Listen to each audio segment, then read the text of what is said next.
When you identify the emotion, that's what we work on, because we can't always change the person that we're having a problem with. We can't change the circumstances in our lives that we're dealing with, that we perceive as challenging, but we can always change how we feel about them. And by shifting how we feel, it starts to dissolve, you neutralize it, and it no longer becomes a problem for you, because it's the emotional relationship that you have to something that either creates it a problem or not. I really do believe that our society is quite emotionally illiterate. We don't even know how to label or name our emotions. You say, like, how are you feeling today? Good, bad, all right? Those are not emotions. Yeah. This is Vibe Science, a top 100 wellness podcast presented by the Radcast Network, breaking wellness barriers and making health truly personal. Here's your host, Ryan Alford. Hello, and welcome to Vibe Science. You know, we say all the time, in today's world, it's both, we're kind of blending the worlds here. We want to make it clear, like we're trying to take people to their highest vibe. We're trying to get people access to the best, the brightest, and really just different ways and modalities for how to get the best out of yourself. And I think this falls right in line with what Chris and I are doing with the show. We've got a subconscious rewiring coach. She's a hypnotherapist, breathwork facilitator, and hey, this little badass, Stephanie Kwong. What's up, Stephanie? What's up? Hey, I like being called a badass. I hope you do. Oh, yeah, I do. Except my stepson doesn't, because he thinks the word ass is a bad word. So I have to say bad A around him. Okay. But I love me some badass, that's for sure. I think we make that the title of this, and we'll just put little asterisks to make sure it's friendly to you, so your kids can watch the episode. We don't want to exclude them from the party of mom. Let's set the table for everyone. Stephanie, let's tell everybody who you are and what you do. Yeah. So as you mentioned, I was a hypnotherapist, practiced or trained also in a lot of other modalities. I used to work with people to help them in their own healing or transformation. And again, trained in a lot of different things: hypnosis, NLP, somatic experiencing, breathwork, TRE, havening, EFT, you name it. If you guys can't tell, I'm Asian. And Chris and I were talking about this offline. I was like, we're hardworking and we like things quickly. Efficiency is really important. And so, when I was working with people, and I've worked with them in a lot of different capacities, whether it's in a retreat, virtually in groups, to one-on-one. I also worked inside of 3 different treatment centers. But I was always seeking the most potent tools that could create rapid and lasting change, because I believe that that's what we need. Most people are suffering so much that how can we get them out of their suffering, back into their power, back into their genius, and into the world doing what they need to do to contribute to society versus kind of taking, right? Or just being stewed and mired in their own suffering, which is not what we were born here to do. And so in my private practice, towards the end of my career, working with people, I worked with the top 1%. I was their secret weapon. I was known for getting results. And then they passed me around, and I had, really great success with them. And that's how I thought I was going to make an impact, was by working with people that had influence, and then it would trickle down. But I don't know how spiritual y'all are, but I am quite spiritual. And clearly I had a different path, that was still in the same vein, but in a different way, where instead of working with people, I am now empowering people with tools. And how that came to be was back in December 2020. I actually got pregnant with my partner. We were not trying for a kiddo, but I got blessed with becoming pregnant. And I had always thought it was part of my just divine plan to be a mother of my own biological child. And so I was stoked when I found out I was pregnant. And then at 9.5 weeks, I lost the baby. And I totally know grief. I've had people close to me pass. I'm very familiar with it. I know how it moves. And this time something was really different, because instead of just feeling those moments of grief and sadness, it was literally like someone was pulling me down and slamming my face into the ground. It was awful.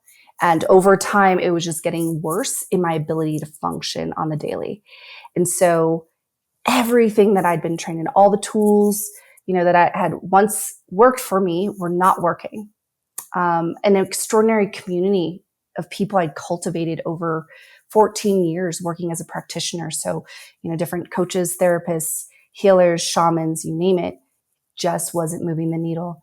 And I would get triggered inside of my environment. I couldn't look at social media because I felt like everyone in 2021 was announcing they were pregnant.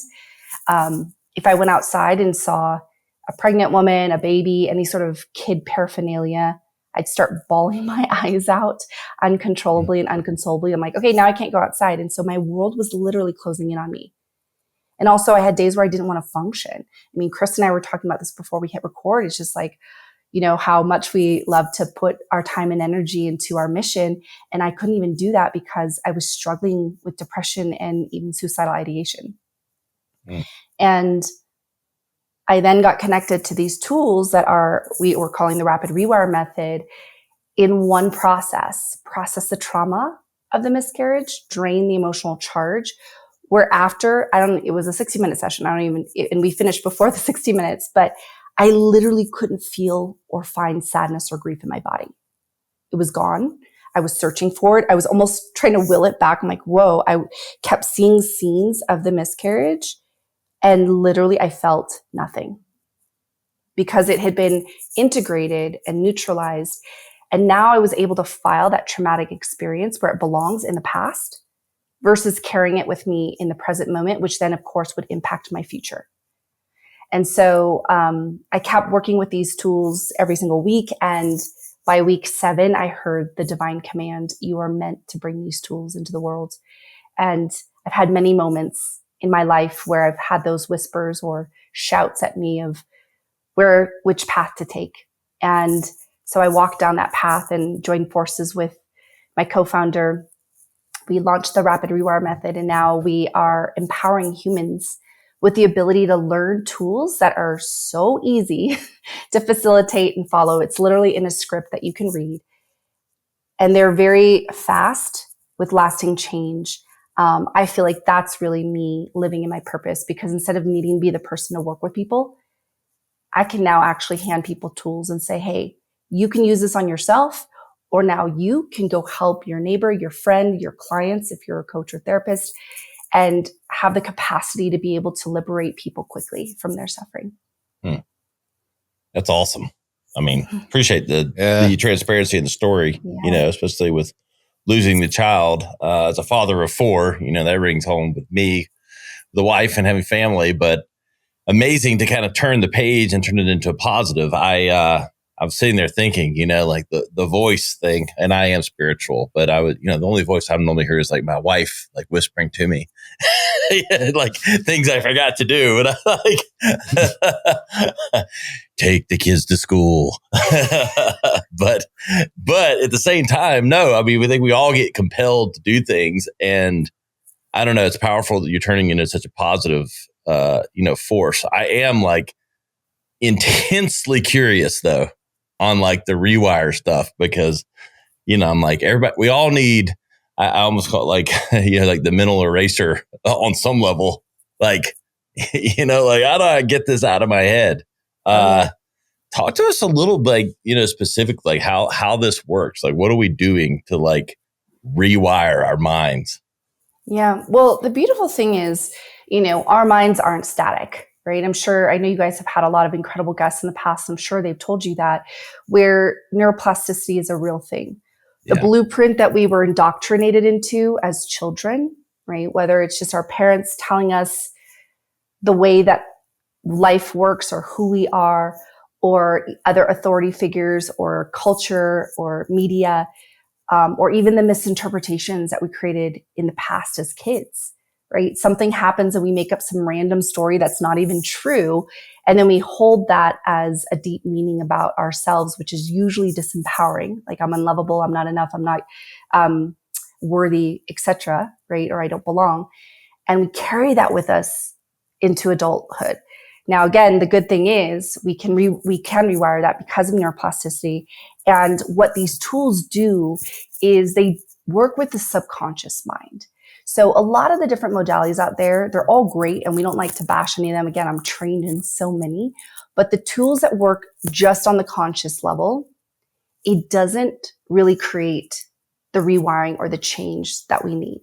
We have to work deeply with the beliefs, with the body, somatically, because that's where the subconscious lies in order to create the change. And so what I love about the tools that we use, right? The closest I came to it was NLP and hypnosis, because I was like, all right, put someone in a trance state, because that's how we were as kids. We were literally in a hypnotic state where we were suggestible, and whatever people told us, we would just say, yep, yep, yep, yep, without, because we also didn't have our critical mind formed at the time to be able to have discernment or to challenge what we're being told. And that's a similar thing when you're in that trance state, right? Which is when your brain waves are around like alpha, theta state waves, or in that state. And when you can get into that time when your brain is more malleable, that's when you can make the change. And that's what our tools can do. There's a rhythmic process to it, where even yesterday we worked with a group of a bunch of medicine facilitators, so people who facilitate psychedelic journeys, and they're starting to use our tools inside of their work. And because people are already in that suggestible and sensitive state, they can use the tools to get, do the deep work. Now, ours does a similar thing. It is very repetitive so that people start to, go into that trance-like state. In addition to that, it's very simple prompts that work with the mind, the emotions, and the body in the ways that a memory or an experience is stored. So a lot of protocols or modalities or tools out there, some of them are just cognitive based, right? Like cognitive behavioral therapy. They work with the mind. Some are just emotion based tools, and some are just somatic based tools, breath work, yoga. I'm trained in those, right? And so they can work, but it just might take a lot longer, or you have to just keep repeating it over and over again. And I really feel like what's a little bit not for the times anymore is the way that healing is presented. The way it's either it has to take a long time for you to heal, or you only learn tools to cope when the triggers get activated. You can breathe and downregulate your nervous system, or tap, or do something to just calm yourself, but it doesn't actually get to the root cause and create the shift that you need. Or you have to do some sort of repetitive action over and over and over again, meditate, breath work, journal, etc., in order for the change to happen. And most people, they don't feel it as quickly, and then they get frustrated and are like, I've tried everything, nothing works, and then they give up. Right? Yep. Yeah. So what we need in this time is something that actually can work quickly, that you don't have to just cope when the trigger, or have tools to cope, and that you don't have to do a repetitive action. And that's how these rapid rewire tools are stacked. I love to give credit where credit is due. These were created by a researcher and psychotherapist. His name was Zibrat Slavinsky. He was in Yugoslavia. He was not a marketer. He was not a entrepreneur. So he didn't really, push these tools far and wide. So they're mostly known in Eastern Europe. We are bringing them out big into the United States. And what he was so good at doing was looking at the tools that were out there and going, all right, what are the elements that actually work? And then what's unnecessary? What's just kind of like the fluff that isn't really creating the change? And so he started breaking stuff apart and restacking them in a way that, again, works with the mind, the emotions, and the body. So through images, thoughts, emotions, and body sensations, it addresses every part of the human in the way that we cling on to these memories, or these disempowering beliefs, or these patterns, or, ways of self-sabotage. It breaks it apart. And naturally, when you go through the tools, it starts to bring the unconscious content conscious, which is what you need, right? Psychedelics can do that. It starts to reveal stuff that you're like, whoa, I didn't know that was locked back in the dark place. And then it also enables you to start to clean and clear it up. So, yeah. Yes. I mean, Beautifully Chris, you've said. gone through the psychedelic journey. I mean, some of this rewiring that you've been through. I mean, this has got to be hitting home for you. Big time. I mean, I think you're describing it beautifully, and simply. I think like from my own experience, and even my own experience in treatment centers, right? It seems complicated and overwhelming, and it's a long process. And And it's disheartening, right? Because we're in a society that we want results now. So I think even what you described of, you're right, a lot of these tools help you cope, but they're not removing the trigger. Uh-huh. And maybe this makes more sense to me now because I understand now my experiences where I did tap into my subconscious and I saw these bad belief patterns, negative belief patterns that I had that I wasn't even aware of. Right. Yeah. And I'm pretty stubborn. So I think it's hard for me to get that deep at times, but it helped me look into that subconscious. And I've had these experiences where there's triggers, you know, or people that I constantly had problems with where after I kind of tapped in that subconscious. And for me, it was forgiveness, you know, forgiving these people or, you know, letting go of these old situations that, it truly did like let me let it go. You know, I wasn't playing that negative loop in my mind anymore. And that story that just, you're inducing your own suffering because you're stuck in these loop patterns. Oh yeah. So I love what you're talking about. I'm intrigued by it. And I'm actually curious how did you come about this research or how did you come about his work? Yeah, good question. So my co-founder, he was the one that facilitated me with the trauma release tool. He is a master teacher and trainer of this work.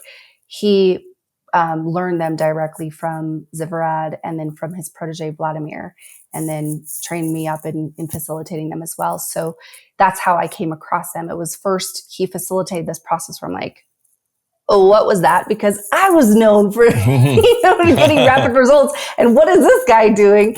I need to know more because, again, I was just always trying to hunt and find the tools that could work, one on myself, but also on my clients. And so fortunately, I actually got connected to him through my medical doctor. What a rad guy, right? Like that he actually works with the mind and emotions too, not just with treating the symptoms that his patients come in with. And because I was going to just check my body and seeing what I can do to optimize it to get pregnant again. And when I went into his office, I was bawling my eyes out. He's like, do you have someone who's going to help you with that? And I was like, I'm looking for someone, but I've just been struggling and I haven't been able to find somebody. And that's when I got connected, to my co-founder to be processed and then obviously have my mind blown with these tools. And I really, again, feel like this is the wave of the future, is something that's simple, easy, that you can take away. And, I was actually just on another podcast and this guy asked, he's like, can you just give us something? So I'm happy to gift y'all with a tool. So the people who are listening, and then even, Chris and Ryan, if you guys are ever feeling a high emotional charge, right, as we do throughout the day, right? And what does that charge do? It distracts us. And it's a reminder of our history, our past, right? It's how we've dealt with certain situations in our past that when we're perceiving something in front of us that's similar to what we experienced in the past, we have the same emotional reaction come up. And it's not even us choosing anymore. We keep saying that we're free thinkers, free beings. No, we're not. We're actually controlled by our past and our programming. And so if you notice yourself triggered, that there's an emotional charge that's activated, this is one of our most simple tools. We teach about 16 of them, but this one you can use immediately, where all you have to do is identify what's the emotion you're feeling.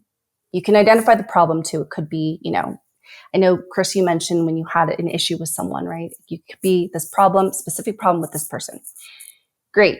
When you think about, put your attention to that problem, what's the emotional charge that comes up? Could be anger, frustration, resentment, right? It could even be rage if we want to get that angry. When you identify the emotion, that's what we work on, because we can't always change the person that we're having a problem with. We can't change the circumstances in our lives that we're dealing with that we perceive as challenging, but we can always change how we feel about them. And by shifting how we feel, it starts to dissolve. Naturally, many times the circumstances begin to shift or the people change, because that's happened for me with people I've been challenged with. But you neutralize it and it no longer becomes a problem for you, because it's the emotional relationship that you have to something that either creates it a problem or not, right? We can be looking at the same stimulus and it could be something that's very triggering for me. And then Ryan, you could be like, Actually, I think that's awesome. And it's funny for you, Right. neither of us is right. It's our own personal experience, but it's either an experience that empowers us or disempowers us. So when you're in an emotion that feels really challenging for you, all you have to do is allow yourself to experience that emotion and then toggle between these two questions. What's bad about it and what's good about it? So what's bad about the emotion you're feeling, not the problem, what's bad about the emotion, and then what's good about it. And you just go back and forth until you run out of content on both sides. So I think we have a little bit of time, but do either of you want to try it on the spot? Yeah. Sure. Let's Why not? go. Let's do it. Yeah. Who wants to volunteer yourself? Ryan? I'll volunteer. Dive in, brother. Yeah, I'm in. I got to get my swim trunks on. I'm ready to dive in the pool. Okay, here we go. So, Ryan, is there something recently or something currently that's like annoying you, frustrating you in some way you wish wasn't happening? Yeah, I mean, sure, a lot of things. Yeah. Am I supposed to express it? So if you can just say, what is that thing? Oh, I think it's like, I'm normally not sort of set off by like other people's like drama and like stuff like that. And I feel like I'm being forced, or I'm reacting more to other people's baggage, like, and I'm sort of like having an emotional response to it that more so than I normally have. Okay. Is there one in specific, and you don't have to tell me, but is there one in specific you can think of right now? Yeah. Okay. And then when you put your attention to that specific person and the baggage and it's triggering for you, what's the emotion that's coming up for you? Probably anger first, if I'm being honest. Yeah. Okay. Perfect. And if you were to rate that anger on a scale of 1 to 10, 1 is doesn't even bother me at all, and 10 is it's debilitating, can't function, we wouldn't even be having this conversation. Where in a scale of 1 to 10 is that Probably anger 6. for you? Okay, great. And my request is just dive into this, play full out. I'm going to ask you just what's good, what's bad. Just give very simple, quick answers of what comes up. Don't try to censor it or sanitize it or change it. Trust whatever comes up. What we're doing is when we're able to find what's good and what's bad, we're starting to loosen the anger. Because until we actually are able to bring the unconscious content conscious for what's holding that emotion in place for you, what's the benefit, and then also what's not working about it, it's going to keep it in place. So we're essentially going to start to uproot it, okay? And so go ahead and close your eyes and put your attention back onto that specific person that creates that anger to arise. And when you're there, just let me know when the anger is back up and you can feel it. Let me know. Okay. Got it? Okay. So Ryan, feeling that anger, tell me something that's bad about the anger. You can keep your eyes closed so you could just stay present with the process. What's bad about the anger?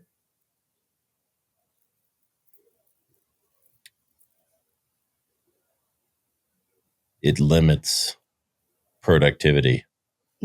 Thank you. Good. And still feeling that anger, tell me something good about the anger. It makes me feel like I'm acknowledging it. Good. Thank you. And still feeling that anger, tell me something bad about it. It's distracting. Sure is. Thank you. Still feeling that anger, tell me something else that's good about the anger. It means I'm human.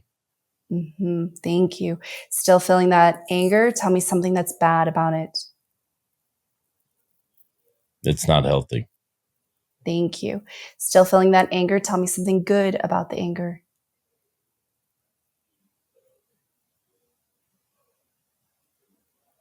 I'm running out of good because I know it's bad. No, there's good too. There's always positive intent, right? Could it be showing that you actually care? Yes. Yeah, thank you. And still feeling that anger, tell me something that's bad about the anger. It's not helping me get where we need to go. Thank you. Still feeling that anger, tell me something good about it.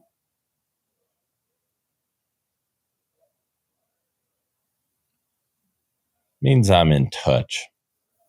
There we go. Thank you. Still feeling that anger. Tell me something else that's bad about the anger.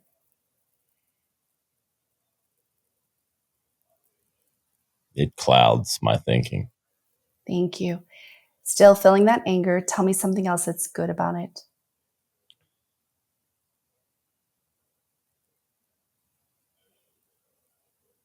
It makes me realize what I like and don't like. Thank you. Good work. Still feeling that anger. Tell me something else that's bad about the anger.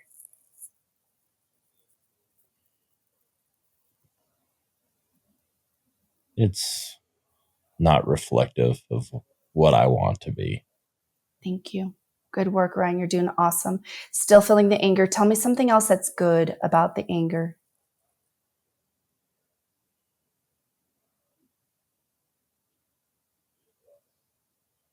I think it makes others know that I'm vested. Thank you. Good. And still feeling that anger. Tell me something else that's bad about it.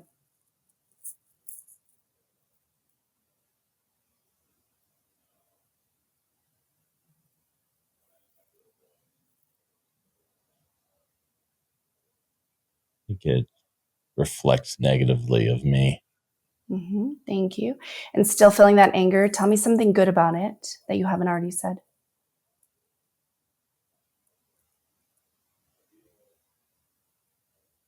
It makes me feel better at times. Thank you. Good work. And still feeling that anger. Tell me something else that's bad about the anger that you haven't already said as well.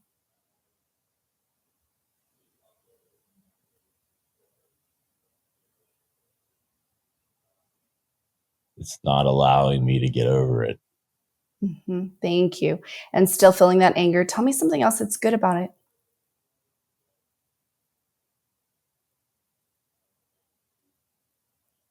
It makes me feel like I'm getting even. Thank you. Still feeling that anger. Tell me something else that's bad about the anger.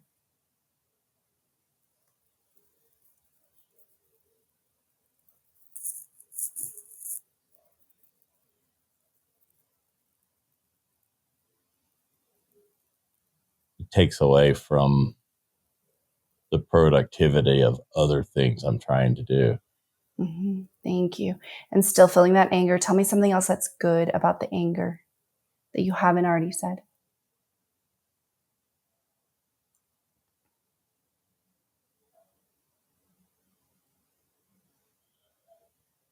It fires me up to do more. Thank you. And still feeling that anger. Tell me something else that's bad about the anger, something that you haven't already said as well, if any. It makes it,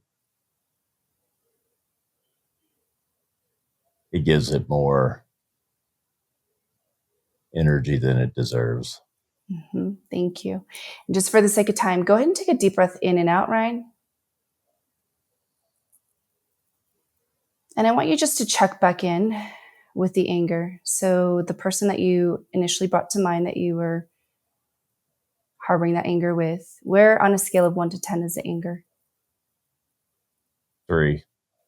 Great. So if we keep going, I don't know, I can keep going, but I also want to be mindful of time on this show. But if you keep going, look, in literally 5 minutes, you went from a 6 to a 3. So we're already dissipating it, right? So simple. If we keep going and then you end up running out of positive things to say and negative, or what's good and what's bad, because at some point you will be out. You're like, I have nothing else to share. Then you'll also check back in, or that's usually when you would first check back in. And most likely you're down to like a 1 or a 2, which you're able to function and it doesn't really bother you, right? Even at a 3, how does it feel for you? It's interesting because I like really dug. I mean, I closed my eyes and like all I could hear or think about was your voice. Like, so I was like really doing it. So good. It's interesting. Yeah. Like, cause I forced myself to like channel like how I thought about it, you know? So it's like, Yeah, it's fascinating. It's like, I don't know how well that would be for audio for someone listening, but like the experience of it, though, I'll tell you, was like interesting. It's like, and that's part of our passion for the show is like and you nailed it. Like said, when you said going to the doctor or treating symptoms, and it's like, yeah, but it's mind, body, spirit, like no matter what you want, like what we want to say. And I'm the most cynical of all cynics, but I recognize that fact while also recognizing that it is so much more than just surface level. These things that impact our energy and our lives and all that, that's just not like, okay, well, we have this sickness and you treat it, or, you have get another antibiotic, well, there's not an antibiotic for like true, like mental clarity and wellness. Agree. I mean, look, I had a client, she was pretty high up there in a major company. Because of her programming and conditioning, she didn't know how to stop working. She would like grind and push and grind and push. And again, Chris and I talked about this and we joked, but we were very serious. We're like, we need to take a Caribbean cruise every now and then to like stop the train because we've learned better. But my old self, I was a workaholic. It was very deep ingrained in my culture with my parents as immigrants coming here that this is just, you got to work hard all the time. It's your worth. And also something bad's going to happen if you don't achieve success. And how you do that is by working hard and grinding yourself. Well, this woman that I worked with, she had the same mindset, the same beliefs. And she had some rare disorder with her body that no doctors could figure out what was going on. And even in that, she has paid leave. She wasn't using it. She was like in bed, still with her laptop propped up, trying to get stuff done. And then her symptoms started getting worse and worse and worse. And it's like, if you don't listen, your body will shut down to the point where it's like, oh, you think you can keep going? I'm a bit stronger than you, and I'm literally going to debilitate you from being able to function because you've got to face this. And so it's probably better to never get to that point. Yeah. And just actually face off with yourself, face off with the challenges that maybe you've had in the past, the trauma that you've endured, so that it doesn't come out in sideways ways that are very hurtful and disempowering for ourselves. We can create a lot of disserving coping mechanisms, and working hard is actually even one of them because it's a distraction. But to really, dive in and do the work so that life actually becomes easier instead of feeling like we're constantly swimming upstream. I love it. Chris, any final thoughts or questions for Stephanie? I encourage everyone to check her out. My energy is shifted just with this, the end of this. I feel like so good and calm. Yours too, I can see is different too, Ryan. For sure. I'm like, hey, I like it. Stephanie, where can everybody keep up with what you're doing, learn more about the Rapid Rewire Method, and potentially how to work with you or your team? Yeah, so just check us out. Our website's rapidrewiremethod.com. We actually have a free experience on our homepage if you want to actually go through another process on your own, but be guided through it. So you can download that. And if you wanted to work with one of our certified coaches, you can always just shoot us an email to support@rapidrewiremethod.com, and someone on my team will connect you up. Or if you wanted to learn the tools, same thing. But that's probably the best place to find us. Definitely really love your energy, love what you're doing. Really appreciate you coming on. Oh, thank you guys so much for the work that you're doing, really spreading this out so people have more resources, and for just showing up and doing this. I know what it takes to keep a podcast going. So hats off to you. Yeah. Thank you so much. Hey guys, you know where to find us, vibescience.com. You'll want to re-listen to me working through it in my head as I'm just calm. The vibes are good. Here for Chris Hansen, I'm Ryan Alford.